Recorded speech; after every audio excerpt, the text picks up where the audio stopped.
Hey everybody, here's a quick walk through the 2012 Montreal Guitar Show. Thanks to Jacques-Andre, Arno, Eric, and Daphne for organizing such an amazing show.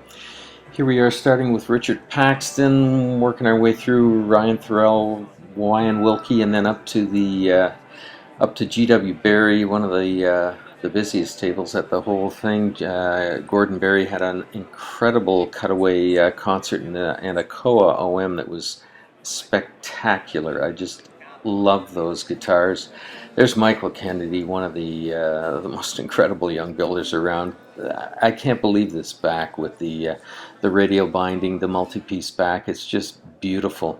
That's actually Ken Parker at David McCubben's booth, and Benoit Lavoie over to Benoit Raby, Alan Moissan, and then down to Sergei Dijon. The label master luthiers thrown around too much, but if anybody deserves that label, Sergei Dijon does. He is incredible master luthier. I just can't get over the level of his work and all of his innovations. This is there's Paul Espels playing a Sigmund Johansson. Dmitri Tenev's archtop that we just went by is amazing.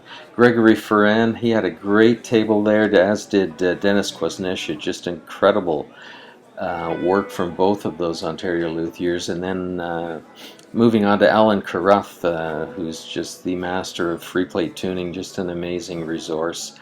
I love Alan's work. That's the Atelier de Luthierie Moustache. Moving on to Martin Keith, and then Pat Hodgins. He just made this mold for this guitar. I think it was the most beautiful guitar shape at the entire show. I love that guitar by Pat. James White had a nice display, and then Rudolf Bachmann from Italy came over with some stunning guitars and some wood to sell. There's the back of Sheldon Schwartz's booth there. That's Sheldon holding up his guitar, hamming it up. I love Sheldon's work. I always have. Fred Tellier had a fantastic display. Boy, so impressive. Now we're moving on to, here's one of the real superstars of the luthiers, Michael Greenfield. He had just, as always, an incredible display. I think 5 guitars. It was just... Love Michael's work, as does everybody. And then Mark Mingard made it over from South Africa. He was actually crashing at Michael's place. Just beautiful work. Peter Hopkins from the West Coast, always tasteful work. And then one of my heroes for the last 40 years, there's Oscar Graf. He's incredible, absolutely meticulous. And then Linda Manzer, it doesn't get any better than Linda. Just incredible work, as always, from Linda. And Peggy White was there with Red Tail Guitars. This is a new guitar company by Peggy. Just fantastic work. She really keep an eye out for Red Tail Guitars. She does incredible work.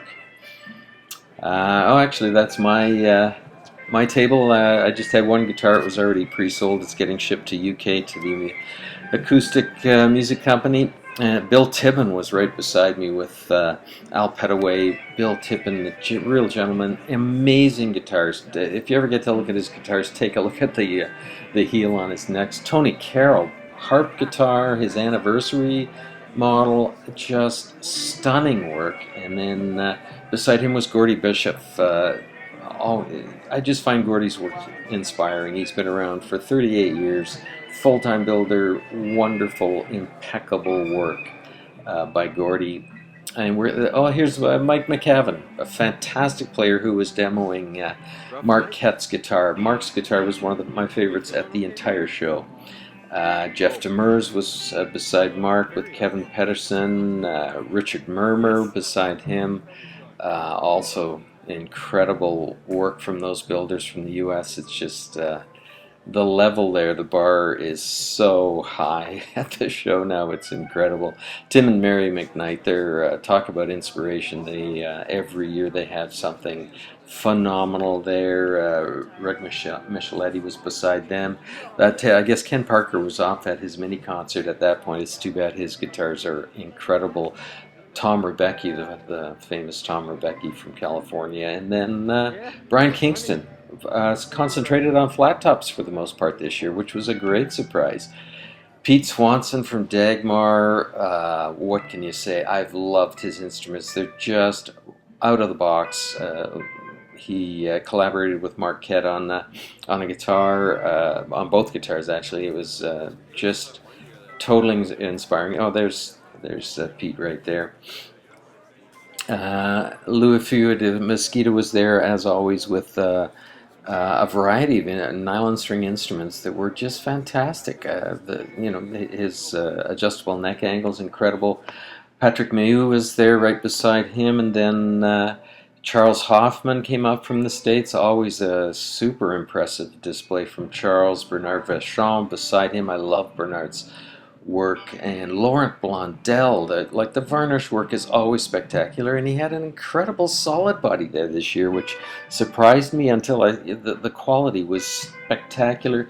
Michi Matsuda, go to his website. He's a genius. That's all I can say. He's a genius. Jean-Pierre Laplante, great archtops beside talking about great archtops. Eric Solomon, Marc Sommier beside him, and then some beautiful classical guitars from Jerry Farrell. And beside Jerry, Brian Gallup. Again, I always go to Brian's booth.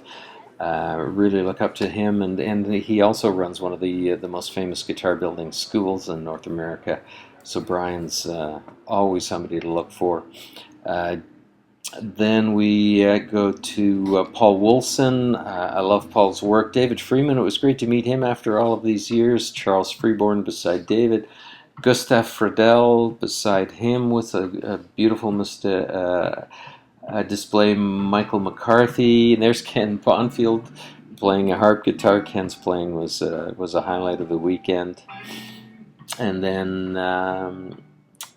Judith Laforet, and then Douglas Harrison. That was one of the busiest archtop booths at the entire place. Doug brought 3 instruments that were stunning. Martin Tremblay, Dion Buse, Mario Beauregard. I love Mario's work. Again, talking about another superstar of the luthier world. There's the front of Sheldon Schwartz's booth. Just beautiful instruments from him. Paddy Bergen, and then David Anthony Reid from the UK, Chris Jenkins beside him. Then there was a whole contingent from France, Lucien Bourleau, Bertrand Ligier. I love these guitars coming up by Frédéric Pons with their the sound holes are interestingly positioned, and the instruments are just beautifully executed. Christophe Grelier, one of my favorite luthiers at the entire show. His stuff just kills me. I did a walk through the electric room. Peter Malinowski, what incredible creative thinking. Sheldon Dingwall. Just amazing stuff in the electric room. And walking up to Robert Godin's booth, Robert had phenomenal stuff as always at his booth. Another man just not afraid to take a chance. He's very creative. Ulrich Teufel, I love his work. Again, thinking outside the box, beautifully designed instruments. Frank Diemel beside him, and then coming up to, I think my favorite instruments in the whole electric section was Jens Ritter. I love these instruments. They're just beautiful. It was another great show. Thanks for looking in, and we'll talk to you later. Bye for now. And apologies to all of the great builders I missed. So many: Meredith Coloma, Andrew White. There's just so many builders I missed that I loved their work. Apologies to everybody. Did the best I could. Talk to you later.